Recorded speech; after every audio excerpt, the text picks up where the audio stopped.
What's up, everybody? I'm Mo, It's your boy Gabza here. and this is the Got It All Covered podcast, Yes, sir. music. And on today's episode, we are gonna be looking at one of the heavyweights of the rap game, Mr. Jermaine Cole. We decided, let's just take a second because after we did a previous episode of ranking Drake's discography, Yeah.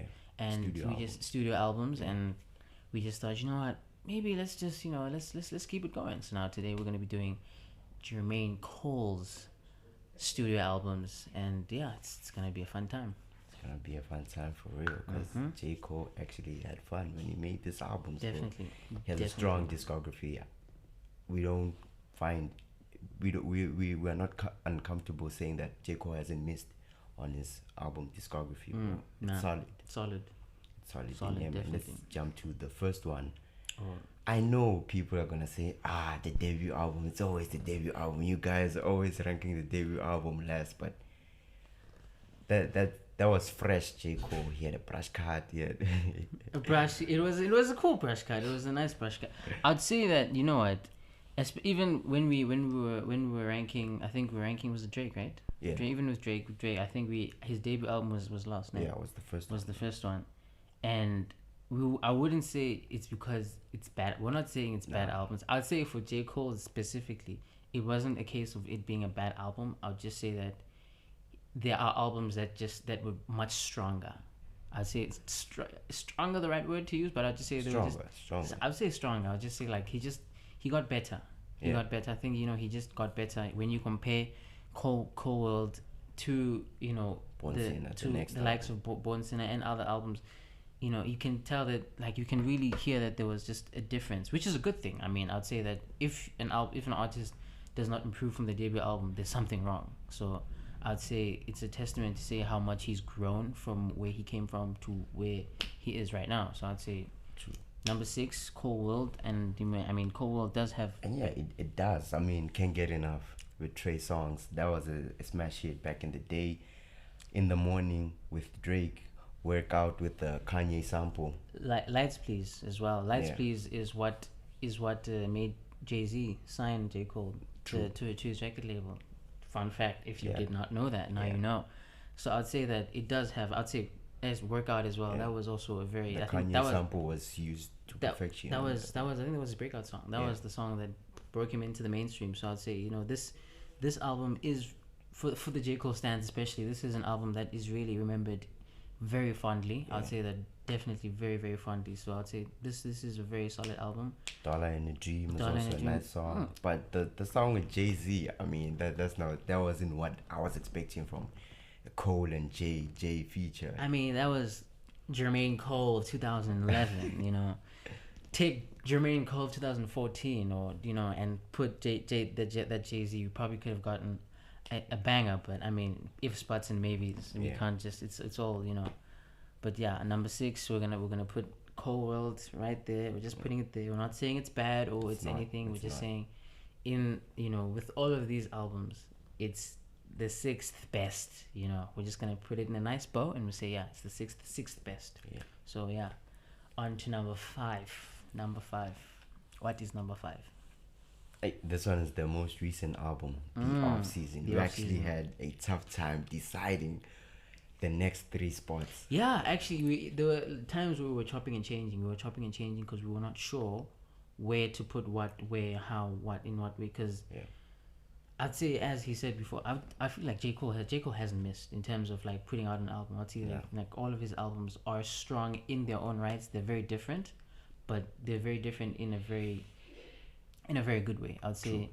With the off season, he just came back because he just wanted to set the record straight that I'm here, I'm still doing my thing, ain't nothing changed. I still got the bars for days. You know what I'm saying? Yeah. The album cover just showed that he's back. He's only showing face only. That's a cold album cover. Can I just say that's a very cold, like just standing in front of like a flaming hoop, like that's very cold. Because he was a basketballer. For those that don't know, he is. Isn't he? He's playing. Isn't amateur basketball in Canada? Or is it amateur? He's done with that contract too. He's like, nah, man, you nigga, because I'm rich and all that. Okay. But yeah, he's back doing music now. All right. You see, they dropped Dreamville. Oh, with the okay. guys. All But right. going back to this album, for me, this is one of Cole's best MC performances. When you talk about MC, we're looking at the lyricism, the bars, and the cadence and all that. And he came out guns blazing with 95 South, bro.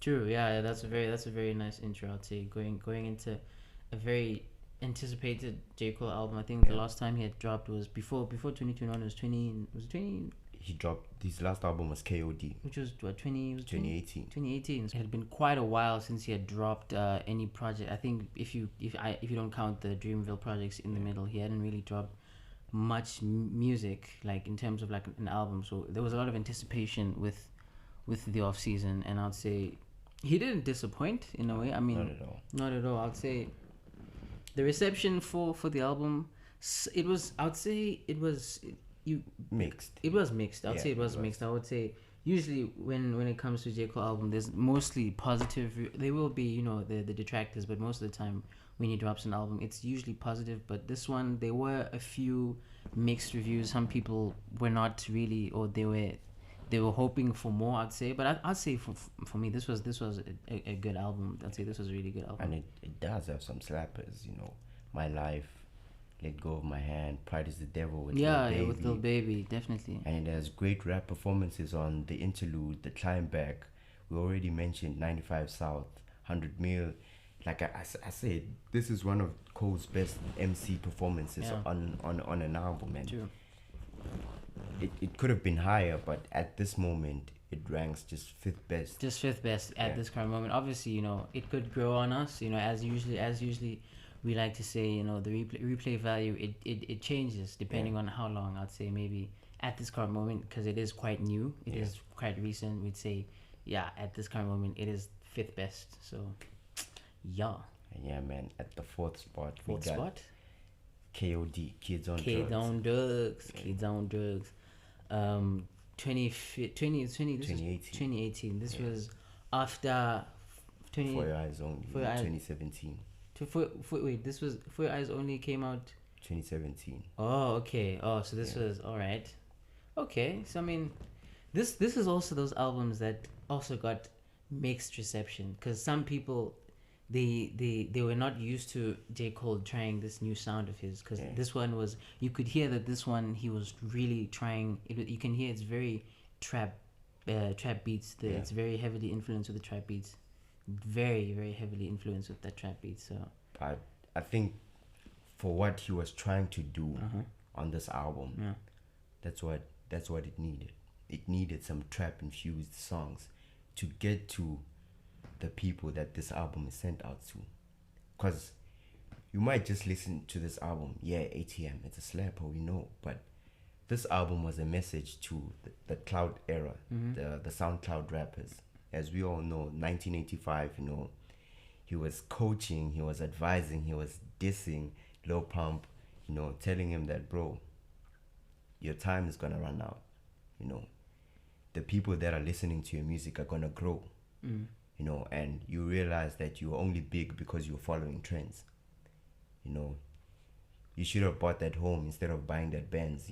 Stuff like that, bro. And this is a constant theme, because the SoundCloud era had rappers on drugs. It had rappers on drugs, where lean was a thing, codeine was a thing at that current moment, and that's what J. Cole was trying to put out to this new school of rappers, that this isn't what it's all about. Sure. This rap life has a lot of conflict in it. It has a lot of things that you have to deal with, like Kevin's heart. This is one that rappers usually deal with. It's loved ones, a girl that you have actually been with, and now the fame and the fortune is starting to get to you.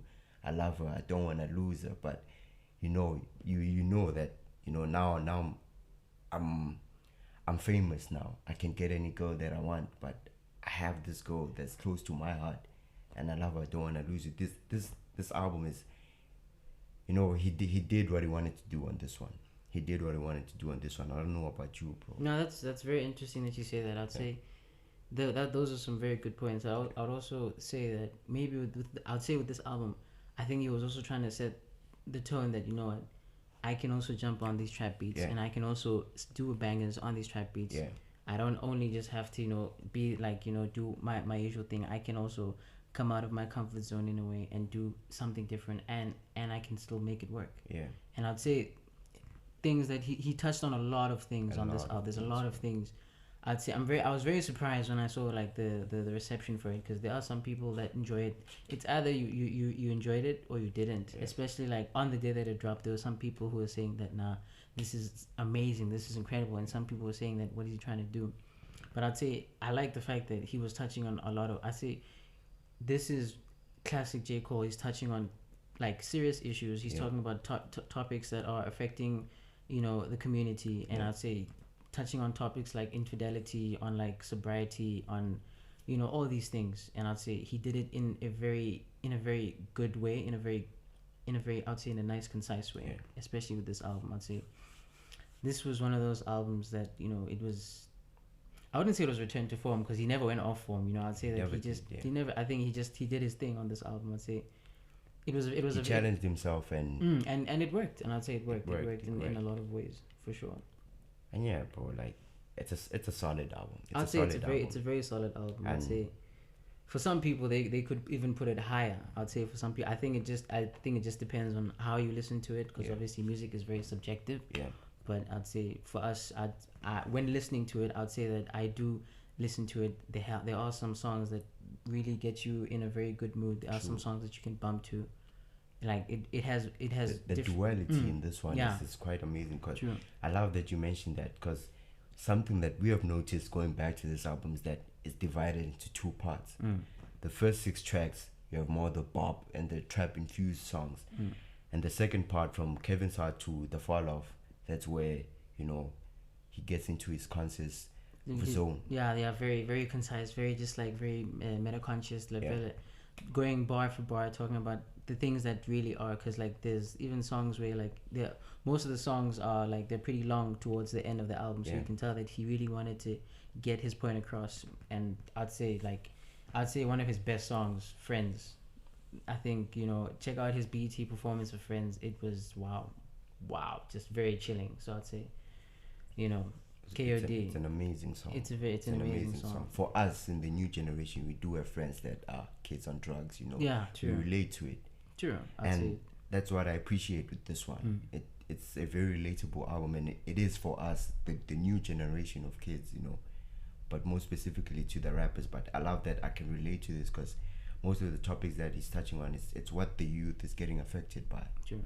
So yeah, it only ranked 4th because at 3rd we have his sophomore album, Born Sinner. I'd say your second album is just as important as your first album, because your first album is what needs you to set the tone, but the second album is what makes people take you seriously. And I'd say Born Sinner did exactly that. I'd say there was actually a debate to put it on at second, but I think our second it pipped it just barely, because this was. Putting it at 3rd was a last-minute decision. We had to have a caucus to discuss it, and we just decided, you know what, 3rd place, you know, top 3, bronze medal. But damn, what a bronze medal! This album, man, wow! I'd say it has a lot of songs that you can go back to and say, damn, this is Jermaine Cole. This is that Jermaine Cole. Because, you know, when you go back to, there are certain songs that make you say, nah, this is classic so-and-so. This is classic so-and-so. This is the kind of songs that made me fall in love with, you know. And this album has so many songs like that. I'd say one of my favorite songs, Power Trip, Crooked Smile, She Knows. Like, I could go on. I'd say Forbidden Fruit. If only Kendrick had gotten on that song and just but anyways, I think he really like, I'd say lyrically he did do bits on this album, for sure. He did do bits, you know. Like, I love that Cole, every time he puts pen to paper, it's not just about the rhyme scheme, it's not about just him lyrically performing. He has to put out a message. He has to put out a message, bro. He has to put out a message. I love what he did on Rich Niggas, where he's talking about the rich people that have sold their souls. That what's the point of selling your soul when you can just do it by yourself, you know? I know that he did mention that he's joining the Illuminati on Illuminati. Yeah. I think that was him just trolling. I think Yeah. Since Vele, most people who are celebrities are always going to be associated with that kind of thing. I think it was just kind of just taking the piss there, but yeah. Okay, even the features on this, bro. Miguel, what he did on Power Trip was one of the best songs of the year in 2013. I'd say he was really he was, I'd say, like, he was slowly doing that thing of, like, the kind of a pop rap kind of vibe, because I mean Cole does have a few poppy songs. I'd say there are poppy songs, but I'd say that he really did cement that he can do the pop rap if he wants to, but he can also go bar for bar with any rapper in the game. And I think this is one of those albums, right? And like, I think we can both agree that his best rap performance on this was on Let Nas Down. Classic. I'd say that one. Damn, when you listen to that song, you don't even know Nas, but you just feel like, damn, I also let Nas down. I also felt like I let Nas down. Why did I go pop? Why did I go pop?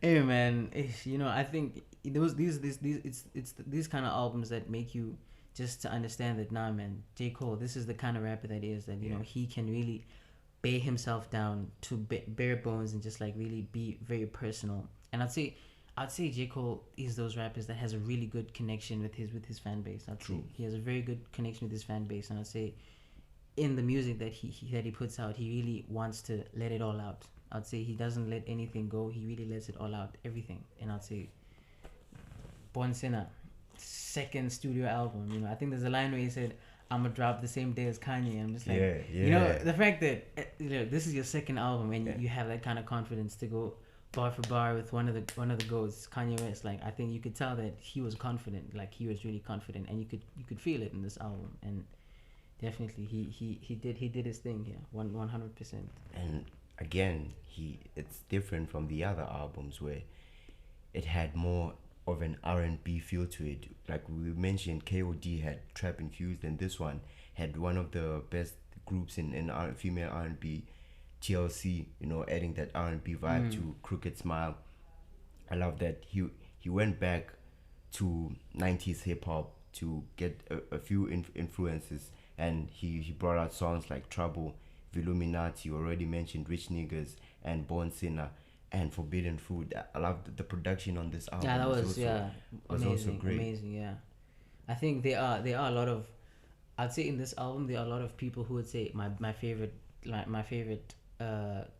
J. Cole song is probably gonna be this album. Yeah. This album, or our number one, because I'd say this album is really remembered in very good memory. I'd say. It is. I mean, it did well too. It sold 300,000 copies first week for a second album. That's pretty good. That's pretty good. Definitely. It is the number one album. So. Yeah, man. And now let's move on to the top two now. You got number For Your two. Only. For Your Eyes Only. For Your Only, yes. For Your Only. For Your Only. For Your Eyes Only. My mistake. For Your Eyes Only. Yeah. There was a lot of pressure on this album. I mean, this was the album after 2014 Croatia's Drive. Yeah.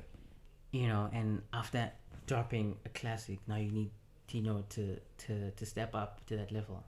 And I'd say For Your Eyes Only is those albums that we I think before shooting, I think we had drafted like a different list, and I think For Your Eyes Only was a bit lower. Yeah, it was. It was a bit lower, and then we had to re-listen to it again, just to say, you know what? On second thought, actually, hold up, wait a minute, show me right. And we just like, nah, this album it's beautiful. It's a very beautiful album. I'd say, it helps that it's 10 tracks, so there's not a lot to work with. You can listen to it in a very short space of time, and you can really it really is a beautiful album. 45 minutes of perfection, bro. 45 minutes of perfection. You got Immortal on the second track. Listening to Immortal, I thought, man, Cole is actually into this trap thing, because Immortal is that song that makes you feel like you're on top of the world. Yeah, true. And now Deja Vu, okay, it's more subtle. It's those songs that You know, like, cause Cole can get songs where he talks about like, you know, these like relationship problems and it's like, you know, and I think that song really like he's like, you know, what did she say? She F with small time niggas that I got bigger dreams. Damn. Oh. Okay. Then Ville Mentality. That's when the album starts to get serious a bit. Now you gotta sit down and listen to a J. Cole now. Now you gotta sit down and listen to J. Cole. J. Cole. It's like, okay. Okay. Yeah. Oh, yeah. She's Mine, part 1. I'd say, you know what, Neil, let me just say, She's Mine, part 1 and part 2. I think it was very interesting that he put them at different parts of the album, because usually you'd put these types of songs back to back to one another, but now they have the same they have the same melody, but then they're different. Yeah, same concept. Same concept for different people. But for different people. Yeah, genius. Yeah, like just those two songs alone. Just those two songs alone. When you listen to them, you get a very different vibe. True. Literally, it's basically the same. Yeah. But you can hear that he's talking about two different people, and you get a very different vibe when he's talking about these two different people, because one he's talking about his wife, and one he's talking about his daughter, and you really you can really feel his emotion on these songs. I can't even pick which one is my favorite, because literally when you listen to both, like I think the one with his daughter, I think that's the one that he took his time on. I feel like that's the case. That's the thing. That's a debatable thing on its own, because some people might prefer. That's what I'm saying. The fact that he managed to lay this story for us to just to listen and to take our time, because you can literally listen to it and just be like, wow, this is incredible. This is amazing. And you know, he has songs like Change. I'd say Change, man. It's a bop. But then it's a bop where he's talking about serious issues, man. I mean, it's kind of interesting where most of the time when you listen to a song that talks about very serious issues, like you have to like listen to it and be like, this one. But this one, man, change from inside. The only real change from inside. True. I'd say this one, like you can have a good time, but then you're just like, okay, I just bobbed to it, but wait, let me listen to what he's saying. Actually, like, okay, damn it, now I'm dancing again, and I'm just like. I'd say that was also pretty nice. I'd say, and the outro. The outro. 8 minutes 50 seconds of perfection on For Your Eyes Only. Beautiful song, bro. True. Beautiful song. Beautiful song, bro. All right. Okay. Beautiful song. All right. It's a beautiful song. True. I'd say it's a beautiful album. I'd say it's a very beautiful album. I'd say it's one of those albums that. Some might say it's overrated. Some might say it's overrated. Some might say it's underrated. I don't know. I think it just depends on how you see it. But for us, we say I think it's his second best project. Best project. No question. And number one. I think number one. I'm pretty sure like you also kind of knew number one. Like listening to this or watching this, you kind of had the feeling that. Yeah, we knew what number one was going to be. I think we can all, most people can agree now his best project to date, 2014 Forest Hills Drive. Rap classic. Ah. Rap classic. No features. No feature. Bro, I mean, For Your Eyes Only, also no features. Yeah, but this is where he set the standard to say, oh, okay, no features. Platinum with no feature. Right. What? Diamond song. No features, no music video. No music video. Like, let's look at this. Can you just move away from the certification and let's just look at this project as I'd say this project has not only one of his best lyrical performances, but his best vocal performances. True. Apparently, it sounds so smooth. He sounds so clear, and you'd ask yourself, why doesn't he sing more? Because he can sing. I mean. We know that, Drake is the best, you could say he's up there as one of the best lyrical rappers out there. I mean, I might be wrong, okay, but I'd say that Cole has pipes for days. Yeah. He has pipes for days, I'd say. He does, bro, and I'd say... Love Yours, bro. Love Yours, bro. The songs that have yours, G. Yeah. You know that, okay, you know that Cole is gonna touch you, bro. True. I'd say this song made me appreciate life, bro. Nah. Made me appreciate that time. Life. How old were you when this album came out and shit? I think I was 13, bro. How can you appreciate life at 13? Imagine that 13, you're just like, damn, I like my life actually. You know what? Like, damn. You know, yeah. That toy that I didn't get. Yeah. No. that game on PlayStation. Didn't get the latest FIFA 15.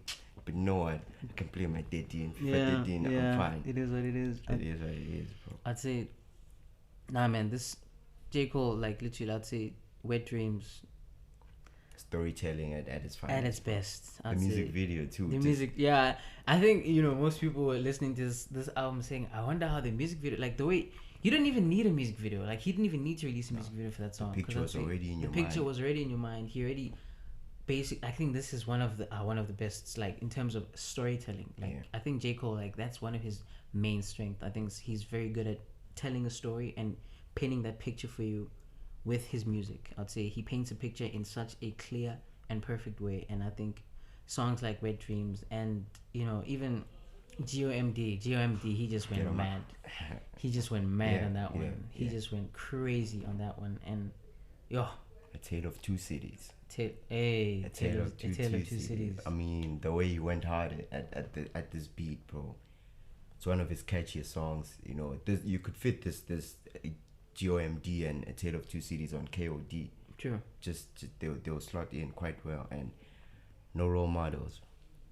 Uncle Phil. We all know who Uncle Phil is, bro. Yeah. We all know who Uncle Phil is. January 28th, 03 at Dollarsen's, Fire Squad, Saint Tropez. This is a perfect album, bro. I said most people would say that some might say their favorite song comes probably from Born Sinner, but most people would say their favorite songs come from this album. I think that's a testament to say how fondly remembered this album is. The fact that this album, it's kind of those songs when you think about it, just like, damn, what a time. You remember where you were when you listened to this album, when it came out, the year it came out, you remember exactly what was happening. You remember that, damn, what am I listening to? I'm listening to an incredible project from an amazing artist. And I'd say this was one of those projects that just made you say, wow. Amazing. It really was amazing. And I'd say he did his thing here. 100%. He did his thing. Just an hour, bro. It's just an hour. Damn. This was, I could say, Cole getting into his prime. Yeah, for sure. He was already in his prime. Definitely. I feel like it. But looking at the albums after this, he didn't really let the standard down, bro. No, he didn't. But I'd say this was the bar. I think that's why most of the other albums after this were very scrutinized. I wouldn't say scrutinized, but then the fact that this was the bar that he set, and everything else was like, yeah, it's nice, but I mean, when you look at For His Tales, I feel like it set the standard. It set the standard. It really did set the standard for him, and I'd say for his contemporaries as well. I'd say he really did. Like, as I said, you had to be there. 2014, you had to be there. You remember where you were when it dropped, and the classics, man. Like, it's an amazing album. It's an amazing album, and it rightfully deserves to be at our number one. Please tell us what you think of our list. Tell us if we hit the mark, if we hit it on the nail, or we completely missed it. We want to know what you think. This was our take on his six. This was no mixtapes, no EPs, just his studio albums to date right now as we're recording this now today. Please let us know what you think. And for a recap, at the 6 plates we got Cold, The Sideline Story. Number 5, The Off Season. Number 4, KOD. Number 3, Born Sinner. Number 2, For Your Eyes Only. And at number 1, 2014, For His Tales Drive. Yep. And that's it, guys. And if you're a sports fan, you can check out our channel. Got It All Covered Sports, where we talk about everything sports: football, NBA, NFL, tennis, motorsport. We cover everything on that channel. Yep. And from the GIAC family, we got it all covered. Yes, sir.